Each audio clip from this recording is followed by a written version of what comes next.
Bonjour, mon nom est Marie-Hélène. Je suis directrice adjointe au magasin de Saint-Léonard. J'enseigne aussi l'aquarelle et aujourd'hui, je vous parle des médiums pour l'aquarelle.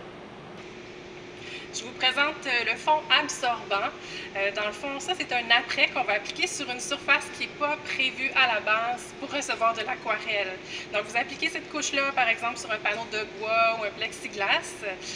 Ça va préparer votre surface à recevoir de l'aquarelle. C'est certain que vous n'aurez pas le même effet que si c'était un papier 100% coton, mais vous allez être capable de réaliser des effets quand même en technique humide sur humide. Vous allez être capable aussi de relever, d'enlever de la couleur assez facilement aussi.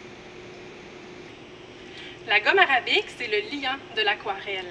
Donc, c'est ça qui maintient les pigments ensemble dans la peinture. Si on en ajoute à notre couleur, on va lui donner plus de brillance, plus de transparence. On va augmenter le temps de séchage aussi. On peut en ajouter directement avec l'eau qu'on va utiliser pour mouiller le papier.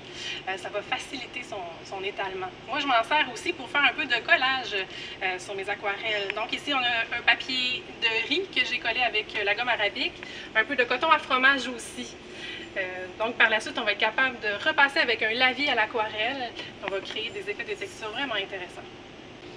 Le médium de granulation va nous permettre de recréer avec un peu n'importe quelle couleur cette propriété qu'ont certains pigments de se sédimenter. C'est comme si, en fait, le pigment se transformait en petites granules qui se déposaient sur la texture du papier. Donc, on peut encore là créer des effets de texture intéressants. Ça fait ressortir justement le grain du papier, un peu comme ça ici.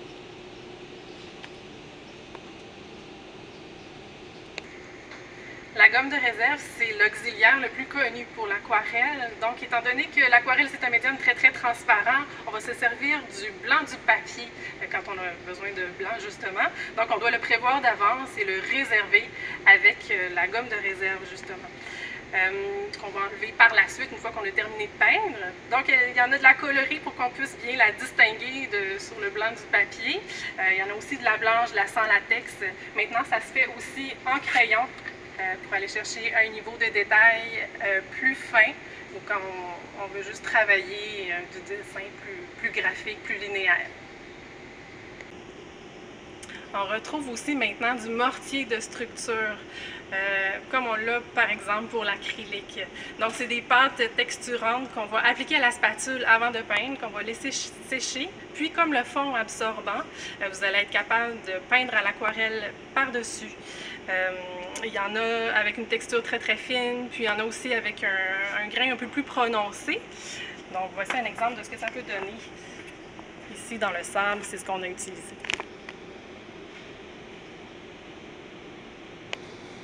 La compagnie Schmincke fait des pigments métalliques qui sont absolument riches, vraiment très brillants.